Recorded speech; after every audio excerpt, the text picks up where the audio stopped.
इस्रायलनं लेबनॉनवरती तुफानी असे क्षेपणास्त्र हल्ले चढवलेले आहेत आणि यामध्ये जवळपास 31 जण ठार झालेले आहेत। सकाळी लेबनॉनमध्ये हल्ले करण्यात आलेले होते आणि त्यानंतर इस्रायलवरती ड्रोन हल्ले चढवण्यात आलेले आहेत। लेबनॉनच्या ड्रोन हल्ल्यामध्ये अनेक इस्रायली हे देखील जखमी झाल्याची माहिती सध्या समोर येते आहे। तर लेबनॉनच्या ड्रोन हल्ल्यांना इस्रायलकडून हे प्रत्युत्तर देण्यात आलेलं आहे आणि जोरदार असे हल्ले सध्या चढवण्यात आलेले आहेत, ज्यामध्ये 31 लोकांचा मृत्यू झालेला आहे।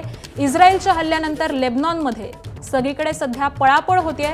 नागरिकांनी गाड्या घेऊन सुरक्षित ठिकाणी सध्या धाव घेतल्याचं चित्र हे दिसून येत आहे।